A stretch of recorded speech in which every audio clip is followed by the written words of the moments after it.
Hello, guys, and welcome to Real Estate and the Adventures of Parenthood. And today we have Rudy. Hello, how's it going? Hi. Okay, so today we're going to talk about lessons after divorce. What's really like, what are the things that we actually find out or entail, like kids, our ex spouses, like relationship wise, like the things that we didn't take into consideration while we were married.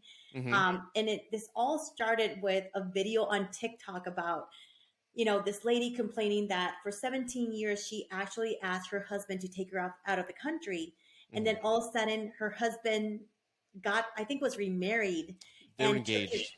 hmm Yeah. And then he was taking her to Mexico with her kids, and she was bawling and crying. And she's like, she did not understand why, what happened. hmm So Rudy brought, like, I saw like a stitch on his video, and I was like, oh, we gotta talk about that because Yeah. there's things that we don't appreciate or think at that moment after and we wait until we get divorced and be like, oh, this is why. hmm hmm Yeah. On the Stitch video that I did on TikTok, it's right now I think at 1.4 million. So it blew up over the weekend, and I have a lot of stitches. A lot of people, just a lot of women who are upset, and there's a lot of guys that absolutely thank you, brother, for sharing this in the comments. I think there's over 10,000 comments. And it's funny how what I did in the videos, I provided two perspectives. One, she was obviously upset. Like, why not me? Like, why is it that he's doing what he's doing after we're divorced? The pain she felt, and I wanted to give women an idea on what that feels to a man. And the thing that's comparable the most, because men are visual. I know a lot of women don't like hearing that, but it's the truth. Men are visual. Men are heartbroken, and there's anger there when we see our ex-wives now looking beautiful, and they drop weight, they got implants, they got tummy tucks, they got a whole mommy makeover, they look absolutely stunning, and it kills us, and we're heartbroken. Like, where was that effort when we were together? Where was that? So I wasn't comparing the events, I was comparing the feelings, so women could know how a man feels, and that's the equivalent. So that's kind of like what I was doing, but it came down to appreciation. It was the other main idea, I guess, to the video is why he didn't ask her. We don't know, right? But I also provided real world experience from my marriage that ended in 2016. How I walked into the marriage really thinking I was a romantic type of guy, flowers and doing all those gestures. And I gave a couple of examples on what I did and how the ex-wife kind of made me feel bad about it. And I guess I'll go into detail if you're fine with that. Oh yeah, Uh, go for it. the first example was she goes, "Hey, I want this new album. Can you get it?" And I'm like, "Oh, she was raving about it." So I wanted to surprise her. And I go, "Okay, she's got a CD player in her car. She's got a tape player at home. I'm going to get her a CD." So I got her a CD, and I wrapped it up, and I go, "Here you go." She goes, "No, I wanted the tape, silly. Don't you listen?" And I'm like, "Oh." It just like broke my heart because it was a surprise. The next thing I did, I remember cleaning the house. And again, I was always 50-50. Like, I took the upstairs, she took the downstairs. I washed my son's clothes, she washed our daughter's clothes. So it's always down the middle. And I remember one day I decided to clean the entire house for her. Like, okay, I'm going to do my half and hers. And she came home and she just went off on me. "You never listen to me. Look at the way the towels are folded. You know what? Just don't ever do it again. Don't touch it." And I'm like, well, wait a minute. So she walks in, the entire house is clean. So out of, like, there's 10 items that are completed, and she's focusing on one that I didn't do right. And that's all she acknowledged. And it broke my heart. I'm like, okay. And then I did something special. Like, I thought this was a romantic gesture. On our 5th anniversary, there was this Mexican restaurant, a real nice one here in San Antonio. And it was one of our first dates. And I'm like, okay, I'm going to take her back for our 5th year anniversary. I'm going to get mariachis to come out and sing Cien Años for us because that was our wedding song. It's going to be nice. I had no intentions on us dancing. So the mariachis come out, and if you've been to a Mexican restaurant, boom, boom, boom, they come out and they're Yes. like dancing. I mean, they're like playing the song around us, and they start saying, "Dance, baila, dance, get up." And I'm like, "You want to dance?" And she's like, "Yeah, sure." So we got up because they were telling us to get up, and we started dancing. And I thought it was a romantic moment because the entire restaurant was applauding. It was our 5th year anniversary. I told her I loved her, and I thought that was a wonderful moment. That's how I took it. We get in the car, and she goes, "Don't you ever embarrass me like that again." I'm like, "What do you mean?" And she goes, "You know how I am with people." And again, I don't, what do you mean? I don't know how you are with people. What do you mean? She goes, I hate being the center of attention. I'm like, I didn't know that. I'm sorry, I didn't know that because we hadn't been the center of attention or had done anything like that since our wedding. So I had no reference point. But she told me that, and it totally killed the romantic side of me. And I remember telling her in the car, like, you just killed that one piece of me that really wants to do things that are special and spontaneous and surprises. Now I feel I can't surprise you anymore because I'm just going to get ridiculed for it. So that part's over. I kind of gave up. And I guess the point of the video was appreciate your spouse because words hurt. And it's funny, we can have, armor when it comes to the world in our professions. We can hear all types of crap from other people, and that doesn't bother us, but we always have that weakness in our armor when it's from people we love, especially our husband or wife. And if they're supposed to be in our corner, and if they say hurtful things like that, it can really affect a man's confidence, and it can kill that romantic side of him. So that was the point of the video, just appreciating your spouse. And that's the thing, it's just like learning their love language too has a lot to do with it. True. Very true. And this is, again, and the stories I tell, just to kind of give you a reference, I got divorced in 2016. I got married in 1999 at 21. So the stories I'm telling are old. Like, she doesn't even remember them. Like, is that what we fought for? And I'm like, I think that's what we fought for. Like, and she'll come by when she picks up the kids and she'll watch the TikToks. And she goes, I don't even remember that happening. I'm like, well, it happened and it hurt me. So we're really cool. We're cool. And it's all old history. So I have no animosity toward her. She's a wonderful mother, a wonderful co-parent, and I respect the hell out of her. We were just bad husband and wife. So yeah, it's old stories, but yeah, love language. We didn't know anything about that in 2003. We And had no idea what that meant. because now that is, well, 2003, I was in 11th grade in 2003. Yeah, yeah.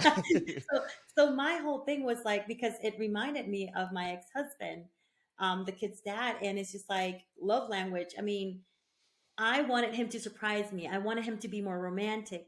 And Hmm. he wasn't that type of person. He would be like, "Oh, I clean the house for you," or "I'll let you sleep in." And for me, that was like I didn't see that as like he's doing something nice. That's He's like just something doing, you're supposed to do. yeah, you're supposed Yeah, to be, because I mean, yeah, at that time I was a stay-at-home mom, and I would be like, I take care of the kids and all that. But my thing was I love to cook. And for me was like, oh, you know what do you want to eat? I would wake up early to make him breakfast. But it was like the things that whenever he told me that he didn't want me to make him breakfast, it got me upset because I wanted to pack his lunch and make him right. breakfast, and or take him lunch to work. And those are the things that he was like, no, I don't need that. Oh, no, I don't need to take food to work. Or or what is your favorite meal? And that was a sense of me, like a sense of rejection for me. And but then him cleaning the dishes, because I remember like, oh, you didn't wash the dishes, or the towel, this is like the things that this doesn't go here, that doesn't go there. Let me just handle it. Let me take care of it. Okay. Or Hmm. the towels are not folded correctly. Why are towels such a big deal? Because, oh my gosh, because Why? you can't just fold them just the same way, or just like, no, they have to be pretty. Like, I roll my towels and I put them in the Oh my God. baskets, Hmm. and then I have a certain way for the closet. Oh yeah, it's Well, organization. oh, I guess everybody has their own thing. It's like from a guy standpoint, like I said, if we fold them and they're put away and they're clean and they're going to be dirty in a week, what's the big deal? They're done. I mean, what is the problem if they're not done a certain way, but they're done? Because it's the whole thing. It has to do with uniformity. It has to be all uniform. Okay. Okay. Because I mean, let me see, if you're going to roll some socks and then you're going to put the other socks on top of it, it doesn't make any sense.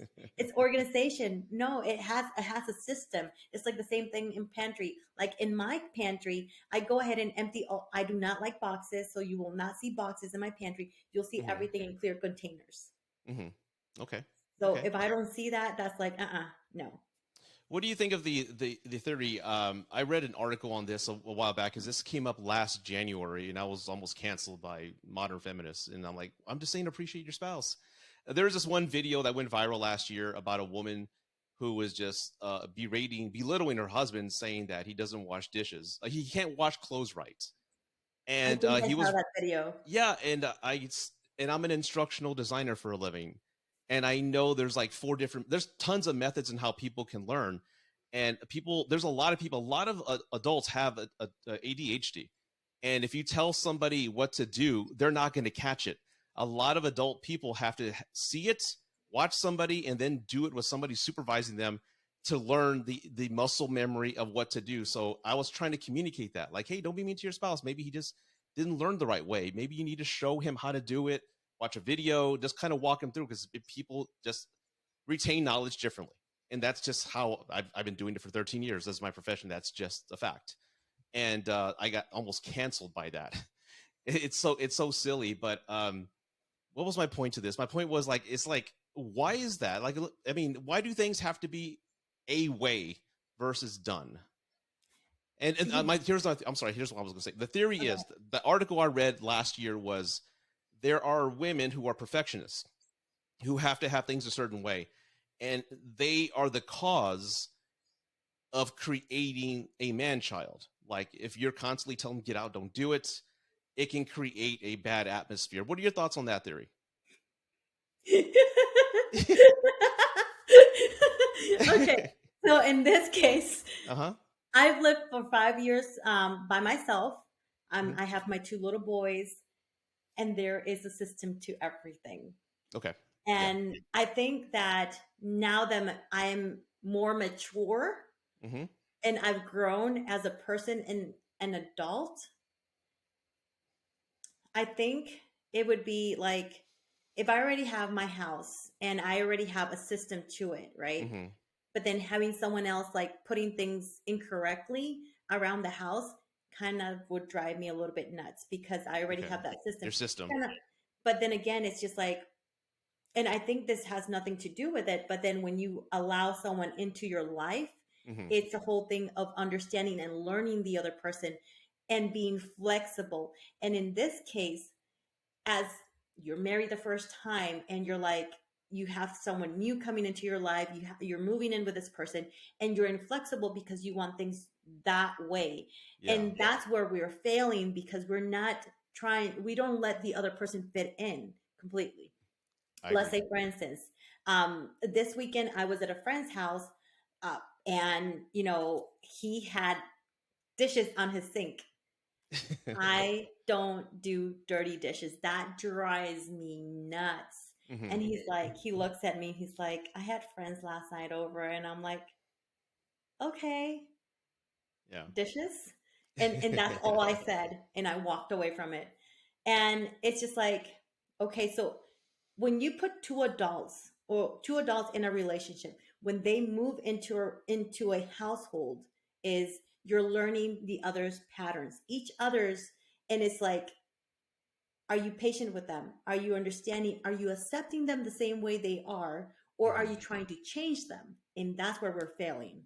Yes, yes. You can't change anybody. You're always going to fail. You can't. You just can't. They can only change themselves. And I can relate to you in a way, because I just bought my home. I've been living by myself since the divorce, right? Since after 2017, I bought my home 4 years ago in San Antonio. So the whole house I've been cleaning. I'm a clean freak. I love things clean. I am too. And my girlfriend's moving in a couple months, and I don't care if she folds it differently, or she folds top. I don't have a system. I said, what rooms do you want? Let's kind of section this off. What rooms do you want? And she picked the rooms. Like, fine, I don't care. I guess I'm 45, and like I said, going through a divorce and all that, little moments, I'm not going to allow little moments or little small inconveniences ruin my day or make me start a fight for nothing.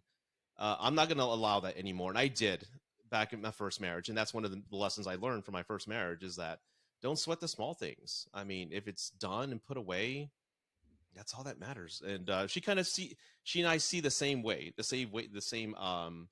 rules. And that's why I love her so much, because she's an amazing woman. So go ahead. And Sorry. that is where the key is. It's just like when we're younger, because yes, Yes. I'm in my 30s, but Hmm. I've lived and I've completely like matured, because when you're in your 18s, when you're in your 20s, and when you're in your early 30s, Hmm. there's different. And then when you have gone through a divorce, that's when it changes you, and you realize that okay, so why would I waste my energy on an argument? Does it Right. even matter? Why would I hold a grudge? Why would I even, be upset about something that is just like, it's just something so simple? Why would I even waste my time with that? Right. I agree. And that's where a lot of people don't understand. And then let's say, for instance, if we go into co-parenting, Hmm. okay, you're divorced. Why are you holding a grudge? That's fine. If the dad is not stepping up, then so be it. Then deal with it. Don't keep your kids away. Don't hold grudges. Don't talk bad about them. And I'll put a good example on this. My ex-husband and I, we've been divorced. We've been separated for 5 years. We've been divorced over 2 years now. Okay. Oh, I know. I think it's been 3 years. Hmm. And he has two kids, which I love them and adore them, and I have communication with them on a daily basis. And yes, I understand it's weird, but I have been in their life for 12 and 14 years of their lives. Okay. Oh, And you know what? There's half siblings with my son, with my kids, and there's a relationship. So that's good. regardless. Yeah. And for me, it was like hard to understand the divorce at the beginning. My ex-in-laws, which now it took time for me to have a good relationship with them. I'm like, you know what? We haven't seen the kids. They're like, hey, you know what? We haven't seen the kids in over 2 years. I'm like, let me go ahead and cost all of this. Let me go ahead and take you guys to see the kids. We're planning. I talked to his ex-wife yesterday and be like, hey, you know what? Let me just go ahead and see them. And they're like, why are you doing this? Hmm. Because you guys are family, regardless. I mean, if their dad is not here or not, and if he doesn't decide to step up, you know what, even though it's not my responsibility, I love those kids. And it's not, and that's where a lot of people don't see it. It's what is beneficial for the kids, not Right. beneficial for the adults. I agree. So, and It's go Go ahead. ahead. No, No, go no, go ahead. ahead. No, Okay. you go ahead. I'll go ahead. Okay. Yes, you have to put the kids first, especially with a divorce, because they didn't ask for that. I mean, you're changing their world and turning it upside down. So, it's for a parent to make that situation worse by constantly yelling, belittling their mom or dad, and fighting in front of them, you're doing a horrible, horrible disservice to the kids. And we couldn't do that. So, one thing I'll praise about my ex-wife is that when we got divorced, it was a clean divorce. It ran its course, and I was the one who filed. I'm like, I can't be doing this anymore. And I didn't leave her for another woman. She didn't leave me for another man. It was just, we're calling it. And we made a deal. We said, look, we failed as husband and wife. Let's excel with as being parents and co-parents. And we made a deal saying that we weren't going to introduce our kids to anybody that we dated. Like at least we had to wait 6 months minimum before we introduced our kids to anybody. We wanted to make sure they weren't crazy or pendejos or anything like that. We wanted to just keep them at a distance, and we filtered out a lot of people. And we also had like a perfect, peaceful exchange. And you'd be surprised. The one thing that disturbs that peace is when you start dating, and then the girlfriend you're dating, like, why you got to text her all the time? I'm like, we're talking about my kids. And I'm like, if you don't like it, you can leave. I dropped so many women. Like, no, if you don't like it, you can go. I don't want any hints or even jokes about this. This is my kids. And you walked into the situation. I'm protecting this from anybody. So I ended a lot of relationships when it came to that. And so did she. There was a guy like, y'all still in love, I think, man, because y'all are just way too friendly. And it's so sad that that is like outside the norm when that should be the norm. Everyone's so used to exes hating and fighting and belittling. That's all idiotic and bullshit, in my opinion. I mean, it needs to change because you have to put your kids above all. And if more parents did that, I think we'd have a lot of healthier people out there. I completely agree with that. It's just like, oh gosh, when I was married to my ex-husband, his ex-wife was not easy at all. Was not easy at all. When I'm telling you, she was a handful. Mm-hmm. And I mean, I tried to, to get along with her, try to like, hey, you know what, let's get along for the kids.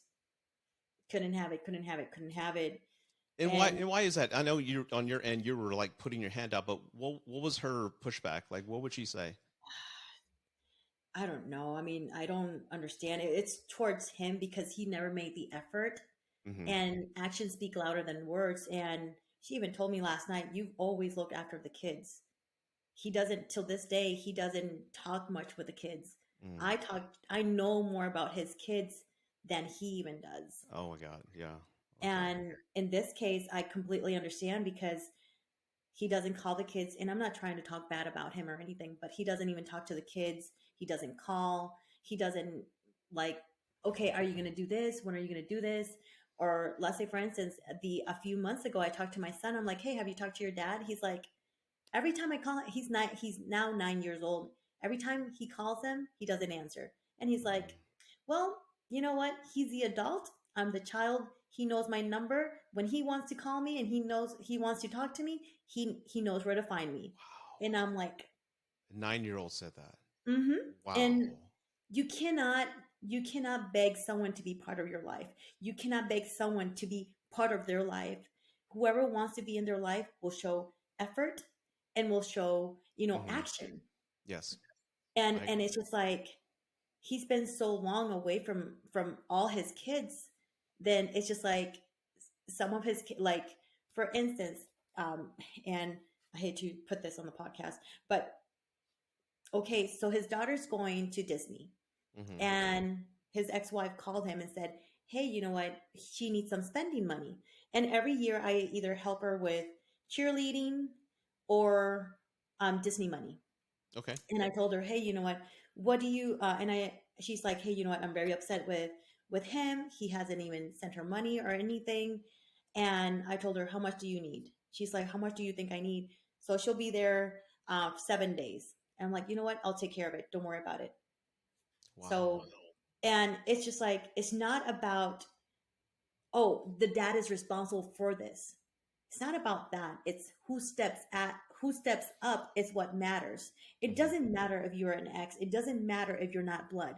It's about taking care of the child, and you know what, making sure that they're well, Yes. regardless.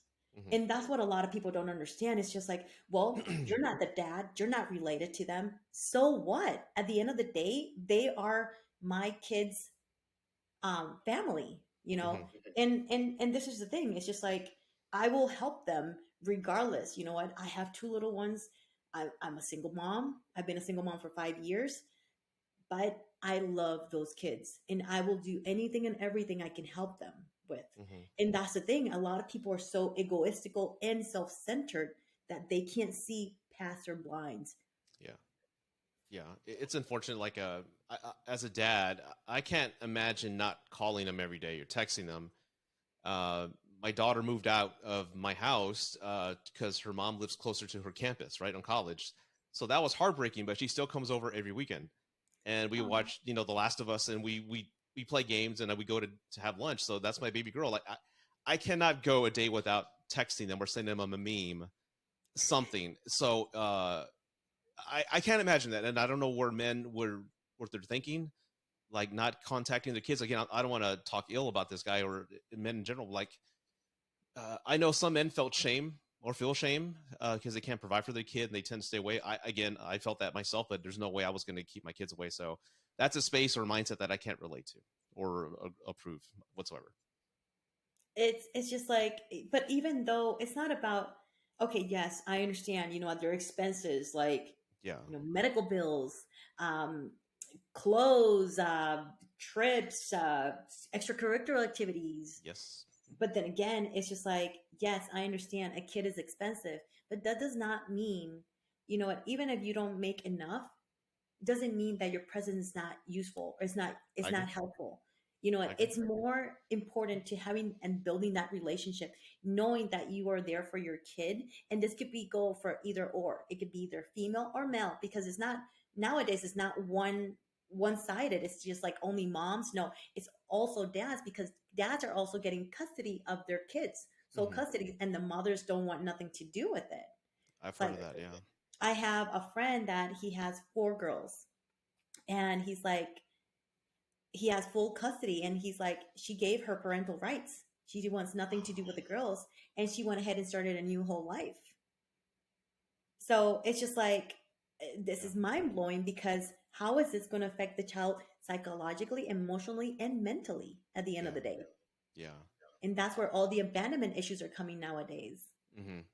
It's unfortunate that a lot of today's youth, especially young men that I'm starting to coach, none of them had a father figure or a positive male role model. That's why a lot of them are gravitating to what they see on social media, like Andrew Tate, which is a horrible example. I can't stand that guy. I Okay, so I've heard a lot about Andrew Tate. I'm gonna have to Google this guy because I have no idea who he is. Yeah, he's just this character. He's as he calls himself, an alpha male. He gives very I would say this as a man, very misogynistic type of advice and a point of view that is resonating with a lot of young men. And these young men are resonating with it because they feel that women, modern women nowadays, and I'm talking like 20s and maybe late teens, they're not traditional anymore. They're out, sleeping around. They're more or less adopting like a guy's lifestyle. So they're angry, and the only way to kind of get back is to follow this role model who's telling them like the hell with them. They're the problem, not you. And again, I don't agree with that whatsoever, but that's why a lot of young men are gravitating to social media icons as role models and father figures when it should be like a coach. Like in my day, in the 90s, we didn't have social media. We had a coach, sports. So a lot of us who didn't have a father figure looked up to our coaches or maybe teachers as a father figure. Those are positive role models that hold us accountable, but a lot of them don't nowadays. So it's unfortunate that parents are kind of creating this kind of new generation of fatherless and sometimes motherless children when they need that. And and you're right with that because I was talking to my coach and he was telling me like, look, you know what? How do you because I'm a single parent. Hmm. The kid's dad hasn't been in their life for 5 years, Hmm. and I started raising them since they were 2 and 4 on my own. And it's just like, how do I find a father figure? How can I help my kids when I'm just a female and they see me as a female and I cannot give them like that other side Yeah. of things? And that is really hard. And it's just like by sports, yeah, I would say sports and extracurricular activities that are managed by males. But what's going to happen with the new generation? Yeah. I would also say uncles, grandpas, Yes. any other like a family figure like that would also be a good idea. Because I know for a period of time, some of my cousins, like dads, were father figures in my upbringing for periods of time when I was younger. So, yeah, it can be anywhere, but anywhere face to face where they can meet somebody is more preferred than on their phone Yeah. And, on and, social and you're media. completely right. I mean, TikTok has become a uh, really influential thing for kids and YouTube too. I agree. I agree. And attention spans as an instructional designer are at their worst. Like if you don't grab somebody's attention, it used to be if you don't grab them in the first 20 seconds, they're out. Now it's if you don't grab them in the first 3 seconds, Oh, they're out. really? Yeah, Oh, wow. you have to grab their attention. They're so bad. So and yeah, and kids, and that's the thing. A friend of mine who's my age, he's a devoted Andrew Tate follower, and again, we always have discussions. And he goes, "Play this one video," and it was like a 2 hour video, and I listened to it, and I'd say 40% of it was good advice, but the other part was just this horrible, like hot takes. I know this is going to go viral viewpoints, so I'm like, I think it's trash, but he goes, and I go, this is a problem with a lot of young men nowadays. They're not reading the books or reading the articles; they're reading the headline, and the headline is what they're going off of, and that's the problem. If Andrew Tate is really giving great advice, I promise you, they're not listening to these 2 hour podcasts. They're only looking at the 20-second, 30-second TikTok and taking it for face value when there's more to it. So there's a lot of good and bad with social media, and again, like I think you're not my age, but at social media, like when growing up, we didn't have social media, we didn't have it, so I know how to separate that and think for myself versus kind of let something influence my mindset. So I And started with MySpace and Facebook in 2006, but yeah, I was in college back in with Facebook. okay, I mean, I had my first Facebook account in 2007. That's when I opened mine. yeah, And it was like, wow. And then MySpace, I remember that. And then ICQ, AOL, all that, um, yeah. what else? Messenger. I remember Hmm. Messenger. That was Hmm. pretty awesome. But I mean, Hmm. that was about it. I mean, we didn't have any. I mean, Like Twitter or like TikTok, things like that. So yeah, which is pretty cool. But no, it's really interesting on how we don't appreciate the little things and how we don't co-parent and having to learn how to co-parent with your significant other versus trying to strangle them or slash their tires. oh my god, yeah, I've heard a lot of horror stories, and it's when I started dating. I majority of the women I dated were single mothers, and I actually, in a sense, when I first started dating, preferred dating single mothers because their schedules were more aligned with mine. In other words, you know how it is, Monday through Friday. There's no going out Monday through Friday. You got school, you got homework, you got baths and things to take care of and school activities. You only went out on weekends and sometimes every other weekend. So I preferred that.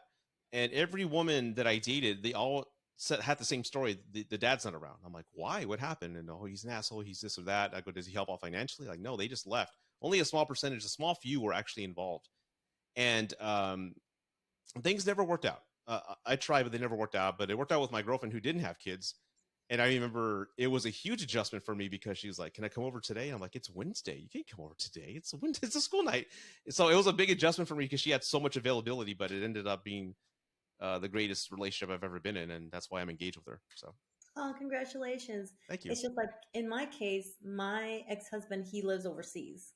So Oh, okay, yeah, 2018, he moved to South Korea, and then he moved to Japan, and now he's finally moving to um he's moving back to the States. So, and he's retiring. So that means in September he'll be co-parenting with me, and that will be a new thing because yeah. now my whole lifestyle has changed, my life has changed, and he's not moving in with me. Oh, yeah, And definitely. the reason I say that is because it's not because I'm being mean or anything, but I'm sorry, but let's say for instance, if I'm dating, do you think another man will be like, "Oh, so your ex-husband lives with you?" Yeah, that would be a huge. I wouldn't. Yeah, Yeah, that would be a red flag. And no, I mean, this is my house. If he wants to come and get the kids, he's able to get the kids and all that, but he needs his own place or he can stay with his parents. yeah. And there, believe it or not, there are a few women that I dated. Like, he lives with me, but just so you know, nothing's going on. I'm like, oh, okay. Uh, What do you so call no, at midnight? I'm just kidding. yeah. So it's like so weird, and yeah, it just didn't work out. I mean, like, I know everyone's situation is different, so it's like, but I couldn't do that. It was like too much. I have a rule. I developed the rule when I started dating. Like, don't ever date anybody who's separated and not divorced or living with their ex or boyfriend. I've had a few scares where like the boyfriend like kind of charged at us at dinner, and he was accusing me of cheating. Like, you're cheating on my wife. I'm like, what? Like, no, dude, she was on Tinder. So I had a few scares. So I don't want to get hurt. So if you're separated, I won't date you. If you're living with a guy, I won't date you because there's too much toxic people out there, and you never know what you can run into. Yeah, you got to be careful Very. nowadays.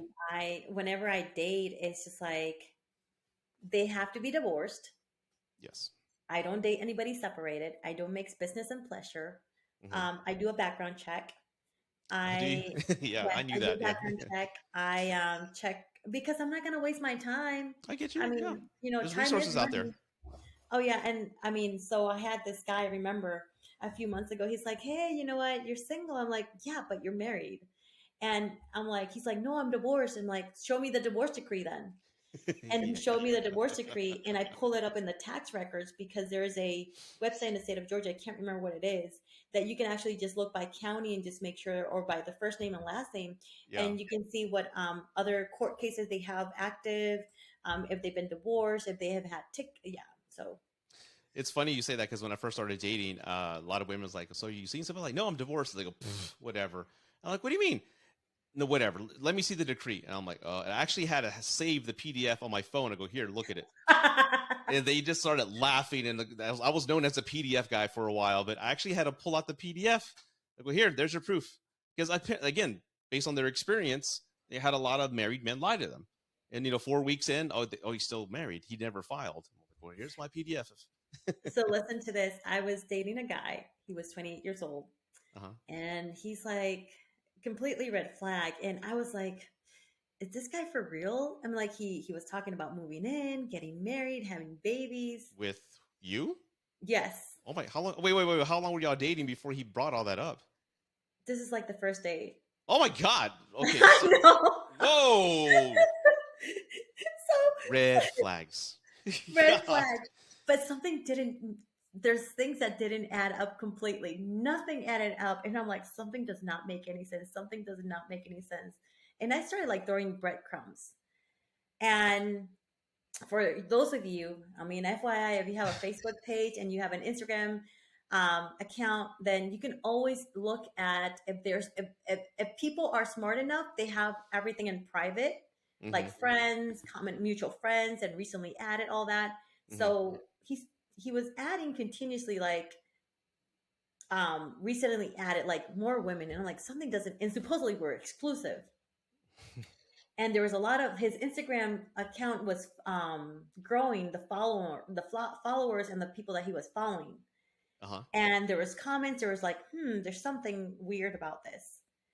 So I found out New Year's Day. There was this girl. She's like messaged me because I was looking at her stories and like, oh no, you have like really cute puppies and all that. She's like, do we know each other? No, I was just looking at the puppies that you have. So I was just trying to like Mm-hmm. uh, avoid the conversation. Like, oh, we have, or do you play softball? And I'm like, no. Um, oh, oh, do you know so and so? I'm like, yeah. And I'm like, bingo, call me. Mm-hmm. So I told her everybody that I thought he was actually with. And I added everybody in a chat box in a chat uh, group. And I went ahead and had them call me, and we were all in conference, Oh 5 my women God. in total. Yeah. And yeah, he was dating all of them, and he was telling the same story to all of us. Mm-hmm. And I'm like, wow, this is interesting. Yeah. So yeah, it's completely There's red flag. yeah, especially coming on that strong. Every guy I've ever known, even with my female friends, because I had more female friends when I was single than guys, and I started hanging out more guys, so I got to see both perspectives. And yeah, if guys coming on too strong, like bringing up marriage and moving in, I'm like, what the hell? Neither he's got nowhere to live, or he's married and he wants to just sweep you off your feet and just kind of sleep with you, then move on. I actually knew a guy whose dad was a pastor. His dad had a church, so he had a religious upbringing, but he was an sob. He had a template that he typed out, and this template read, I don't remember verbatim, but the template said, hi, I'm a man of God, and the Lord's drawing me to you. You seem like a godly woman. He would purposely look for profiles with women who posted religious memes. Okay, that's how he saw them. He found that, and then he would send this like, the Lord's calling me to you. I think we should take advantage of this, and you look like a praying woman, blah blah blah. Let's meet. And he just filled in the blanks, and he sent that template to like 40 women a day on Facebook, and 4 of them bit, and he would just cycle through them. And after he slept with them, he dropped them. He's not a Wow. friend of mine anymore, but this is what I knew of him doing after the fact, because one of the women that he slept with called me, and I didn't know who she was, and she started telling me the story, and then I stopped hanging out with him. Like, dude, you can't be doing that. So, yep, social media, like you said, you got to have everything on private, because again, he specifically targeted women who posted religious memes. Yeah, no, it's just like, I mean, I'm a real estate agent. So for me, it's like I just post everything. I mean, unless it's with my kids and all that, I try to just put it private. I mean, there's a few things that I do put private on my social media, Mm-hmm. but you got to be careful. You got to do your research. And you know what? If you can hold off on sex, hold off on sex. I agree. Um, I had a dating coach. I hired a dating coach 2 years ago, and she told me like, hey, you know what, hold off for 90 days. If that person's really interested in you, then I mean, and you might not even hold up for 90 days. It depends on what the situation is and if that person is serious or not. Yeah. Most guys who are playing a role and just want to sleep with you will give up after like maybe 2 dates, and they'll flake out or say something or just come up with some excuse. I purposely, like, I hadn't dated since the 90s. So when I got divorced, the whole world had flipped on its head. And I'm like, what's going on? I was really shocked how sexually aggressive women were. And they were instigating the first move and just like, let's do it. Like, really? I just picked you up. Like, it was insane. The world had totally flipped on me. But I did see that if I liked somebody and I actually saw potential in us, I purposely withdrew from sex. I go, let's hold off. Because usually when people have sex, if things are fine, then she leaves, and the next day one of us calls and somebody's overthinking it. You know what? That wasn't me last night, and I gave you the wrong impression, so I'm out of here. Bye. And I'm like, okay, whatever. So I've always thought that sex very early ruined the potential of anything. So when there was somebody that I thought, hey, this is something that we can maybe develop into something nice, I purposely withheld it for at least 3 dates. I That would couldn't be do good. 90. No, so I can say I started seeing this guy and I really like him. And I Now, spend just recently, right now. yeah. Okay. So I spend the night at his house. We went to a gala on Friday, which is a company Hmm. his company event. And he's like, "Are you staying over?" I'm like, "Yes, but I'm sleeping on the couch and I'm not sleeping with you." Hmm. And he was okay with that. So we cuddled and we watched TV and all that. But I don't, he, by the end, because I left yesterday, was like, he gave me a hug, but I don't even know if he's interested or not. And that's the thing. It's like, I still can't read. And sometimes it's kind of difficult to read guys, but he Yeah. wants to plan a trip. He what? He wants to plan trips with me. Oh, okay. That's how long have you known him? 3 weeks. But Yeah. he's the uncle of my son's friends. I'd say be careful because if he's acting different or you can't read him, oh, well, just like I wouldn't read too much into it. Maybe he's seen other people. That's another thing I learned while I was dating is that when you start talking to somebody, there's probably an 80% likelihood they're talking to 3 other people. So you can't expect anybody to be completely exclusive with you at the very beginning because everyone's talking Oh, to yeah. somebody. Like, That's the thing nowadays. I mean, when yeah, you're dating, it's just like, okay, so how many people are you actually dating right now? yeah. Okay, so, and I don't even bring that up because I'm like, you know what? It goes without If, saying, right? yeah, I mean, if you're interested in, if someone's gonna, well, this is me. My thought, if you're really interested in me, then you won't want me to get away, of course. And remember when I told you that I had more female friends? Like when I first Yeah. started dating, I go, look, the world's insane. Like, give me some advice because they had been single for a while. They go, Rudy, date as many as you can up front and filter them out until you get to the one that you want to focus on.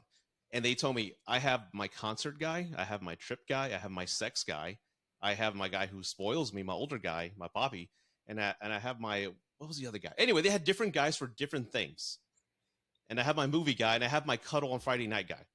And What? like, yes, they had different guys, and I'm like, okay, I can do that. So, well, the one thing that helped me when I was dating is I told women, look, I got divorced. I've been with one woman for 20 years. I am not ready for anything serious. I want to have fun, figure out who I am, and get to know some people. And I was upfront with them. I never let them on, and a lot of women respected that I was honest. A lot of them got mad, but they respected that I didn't lie to them or lead them on. And I ended up having a lot of like situationships or like what do you call them, like friends with benefits. And before you know it, I had like 7 women at one point, just all rotating because they all knew that I was just not ready for it, and they were fine with it. So that was a world I lived in for quite some time. The guys called it a roster, girls call it like a what do they call it when you keep horses in a barn? Women have a different name for it too, but it was weird. Like everyone had like a roster of people that they were seeing at all times. I mean, I just can't do that. I mean, I just might be just old school. It's just like, I mean, me personally, it's just like, look, if I'm gonna be dating someone, I'm just gonna date one person, but I'm not gonna date. I just can't date multiple people, even if I'm not sleeping with them or kissing them or nothing. I Yeah. just can't. I mean, that's just not me. I mean, I'd rather spend my time with other things like traveling, jumping out of a plane, Hmm. flying a plane. Just spending time with my kids Hmm. or my business. Yeah. Yeah. I know real estate agents. I have a few friends that are real estate. You're never off. Every time your Yeah, phone rings, you have to pick it up. So you guys are super busy. So I totally get that lifestyle. That takes up a lot of your time. yeah, Everyone has different needs, and I get how you're saying because I was very traditional like you. Because like I said, I hadn't dated since '96, but that was the world. I'm like, okay, well, I'm just a guy looking to have fun. I'm going to have fun, so I kind of adopted to that. But it gets old after a while. It it gets really does. old because you find out that when you really need somebody, like when those moments of like maybe your dad had a heart attack or you're just like, oh my god, life hit me, you can't call any of them to come over there to be with you.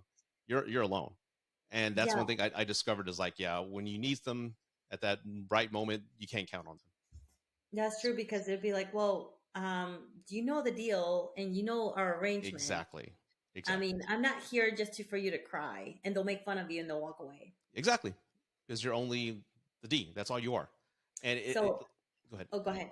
No, that's all I was gonna say. You're the D. That's all they are. You're just a dick in a box. So If I can say that. Sorry. while I was going through a breakup 2 years, 2 or 3 years ago. I had this one friend, and I remember I called him on Valentine's Day. I'm like, "Hey, what are you doing?" He's like, "Hi." I'm like, Okay. "I'm coming over. It's Friendship Day, by the way." He's like, "I'm dirty, I'm smelly, and I'm working on my house." I'm like, "I don't care. I'm not interested in you. I just want a Right. friend." He's a single dad, and we always like hanged out and all that. We cooked together, and I would stay at his house. I would sleep on the couch, and So he you would guys sleep. weren't intimate with each other Oh, as well? never, Okay. never. I mean, that is my rule. You're like, you're not intimate with a lot of people. Yeah, I'm not. I have Hmm. rules. And but and I would leave like clothes at his house and all that because I would sleep over all the time. And once he got a girlfriend, he's like, we can't be friends anymore. Yeah. So that was the end of it. I like hanging out with him and all that, but yeah, we never. Yeah. Yeah, that was difficult. I remember there were a few relationships that I would have in out of respect. This is something I'm serious. I would say I wouldn't drop them. I don't even think I told the girlfriend that I would see. Not my girlfriend now, but I'm talking back in the day. I wouldn't tell them I have all these female friends. I would just say, hey, we're not gonna do anything no more. Just I'm stopping. So I just kind of severed ties, but I didn't You put it sever on pause. ties. Yeah, put it on pause because You I don't know how long this is gonna last. We're gonna get to know each other, and the shelf life with most of those relationships were always 3 months. They never went past 3 months. If somebody would implode it, she would find a red flag, something about me that she was like, I knew you were like them. I'm like, what? Just to self implode it or sabotage it. So they only lasted 3 months. Yeah. And you know what's funny? And when you have a healthy relationship like my girlfriend now, who is the most non toxic, healthy woman I've ever met in my life, I'm talking parental relationships, friends, and intimate. She is the most healthy woman I've ever met. And it's a shock to the system because you're so used to toxicity. And somebody healthy with a good mindset who doesn't play games and is real, I'm like, no, I'm too good for you. No, I'm too good for you. You got to get away. No, no, you deserve better. You deny it. You deny it. My body was rejecting it because I wasn't used to that. I had went 5 years with just toxic people. And when someone hits you, it's like, it's a life changing experience. And like, I'm glad she was patient with me. And she, like I said, we're engaged now. I'm never going to let that go because it's, how rare that is. And be like, okay, so where's the ticking bomb? All right, Yeah. I'm waiting. I'm waiting. Yeah. Like, Okay, I'm are going you to gonna sit here fight and with wait me? because I Are know you gonna what's going to argue with happen. me? Like, I have women figured out. I know exactly what's going to happen. I didn't know a damn thing about women. I knew a Now type of you do woman. Like, I knew of a type of woman, but I didn't know what I was talking about. She proved me wrong on everything. And I'm like, no. wow. The most interesting thing is when you have a connection with someone and you can be yourself and be Yes. able to laugh and talk about everything and just make fun of them and all that. And I mean, okay, this guy is just like I mean, and it's interesting because it's a connection that I haven't had in a long time. And Hmm. it's just like I can make fun of him, I can laugh with him, we're always laughing, and that's a good thing. But same time, is it healthy or is it not? And then you start questioning when it's healthy, Yeah, and then you're like, is this a real guy or is this like so what's going on?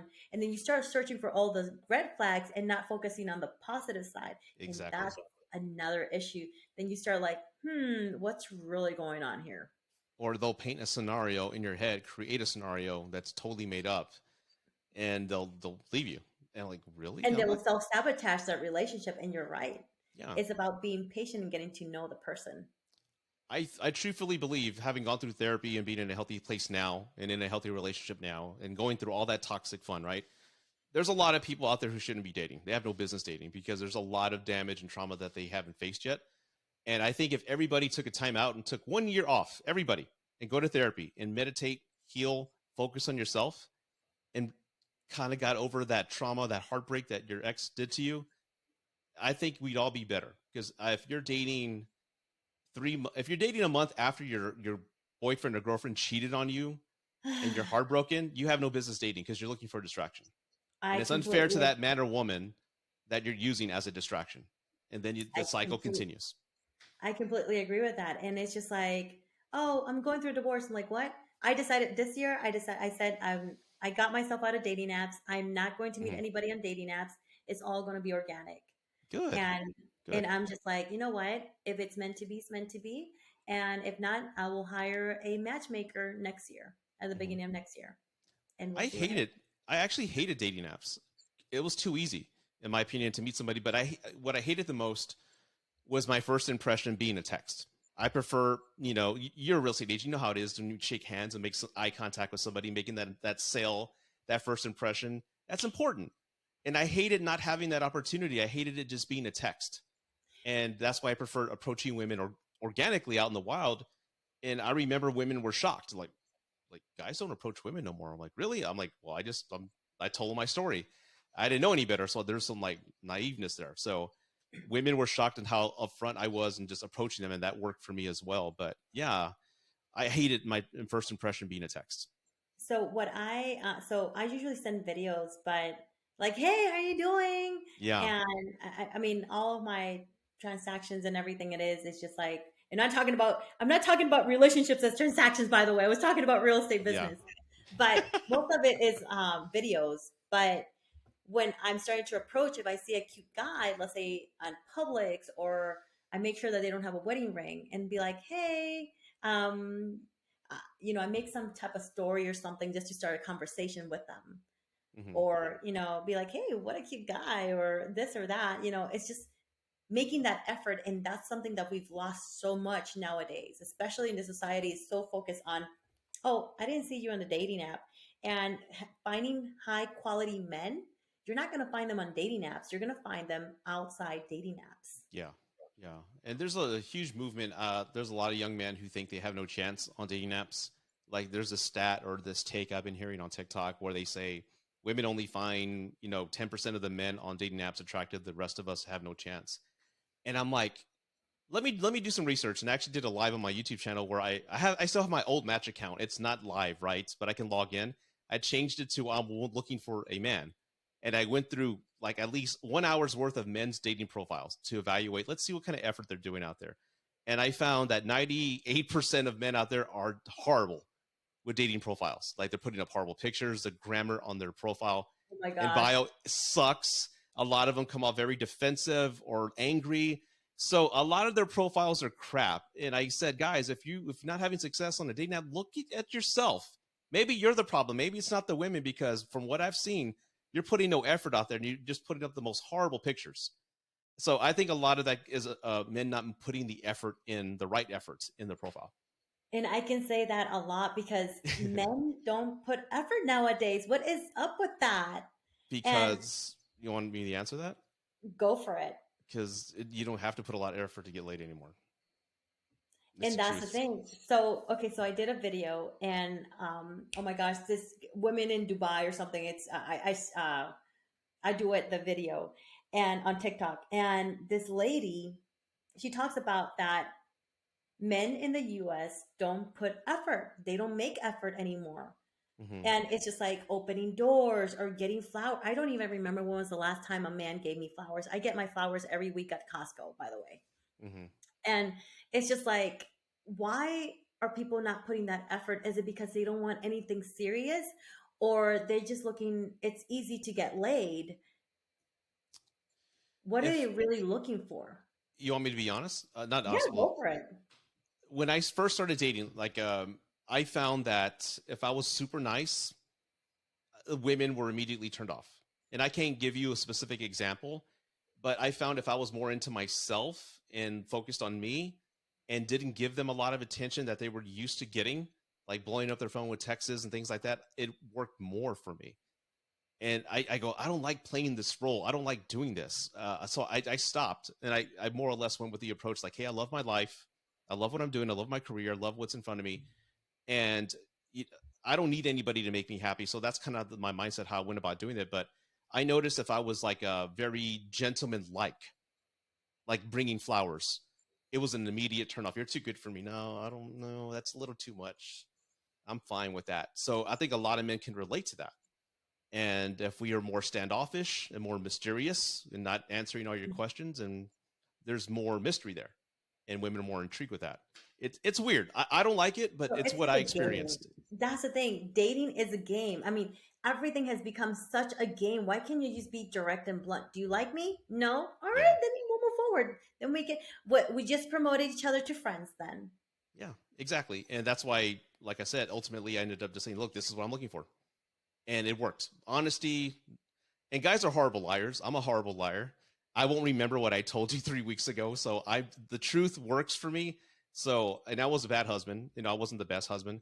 So I made a promise to myself never to lie to another woman, and I haven't, and it's worked for me. And going with the bluntness and truth, and just being a good person. That's really helped me with my dating life back in the day. that's good to know. I Hmm. mean, lying. Why would I mean if you're upfront, Hmm. it's just like so. Obviously, I'm Latina, Hmm. and I always tell guys, you don't want to see my Latina side. Yeah. You don't want to see that temper. Don't lie to me. Don't cheat on me. Be direct with me. Hmm. Always be that because Yep. I will always find out. Even if you think I'm not going to find out, I will find out regardless. Yep. One Latina put me in therapy, broke my heart. Are you serious? Yep, put me in therapy, and I was messed up for a while. Like, she was beautiful, like a 10 out of 10, but a horrible person, and she cheated on me, and I Oh, forgave her because I loved her that much. But I wasn't in love with her. I was infatuated with her looks. I had the rose tinted lenses, and I ignored the person she was, and she cheated on me again, and I finally ended it. And I don't hate her for that. It actually taught me a lot about myself and what standards I kind of pushed aside, the exceptions I made for what I thought was love and what I wanted. And it taught me a lot. But I had to go to therapy for that. Yeah. So to reinforce your point, don't mess with Latinas. Don't do that. wow. Thank you. Thank you. I No. appreciate And it. I'm Thank Hispanic, of course, so I know better. So no, no, no, no, no. I don't No, want to I know get you are. stabbed with a But knife or something like that. Just oh my kidding. God. Well, Latina stories now, and they become like really good FBI agents and CIA. So if you have skeletons in your closet, they will find it. Yeah. Yeah. The background checks, what you just said, I did a sponsorship for one of them. I know how it's like $20 a month and what you can find out by typing in their number. Yeah. Yeah. And a lot of Latinas, I remember when again, dating again, because I was totally naive. A lot of them said, you know what? I got to give you credit. And they give me that face. I got to give you credit. I'm like, what do you mean? What's going on? She goes, of all the men I've ever dated, you're the only one that I've actually looked through your social profiles and didn't see that you're following any booty hoes or any naked women on social media. You're actually following your nerd stuff. I'm like, yeah, that's what I like. But you're the first one who's never done that. So the women will go through your profile, who you follow, where you Yep. checked in, who your friends are, and everything you've liked. So yes, I totally get that. I completely get that and all that. But no, I mean, all of this has been so interesting. It's been amazing to have you on my podcast and all that. So I'm looking forward to seeing a follow up and all that and see how it goes. Yeah, absolutely. Yeah, I that video that you reached out to me about, it's going viral. I'm gonna do like a few follow up videos on that and speak to that on my podcast as well. Oh yes, definitely. You definitely have to do that because it's a great way of seeing it in different perspectives. It's not a negative way, and unfortunately, a lot of people nowadays they go ahead and look at it as a negative perspective, a one-sided way. Hmm. But if you look at it at a different way, then it's just like, oh, you know what? This is what I could have done. Yeah. This is how can I improve and better my future relationship. Hmm. Yeah. We have to learn from our mistakes. We have to. I agree. Thank you very much, Rudy. Well, thank you for having me. Thank you.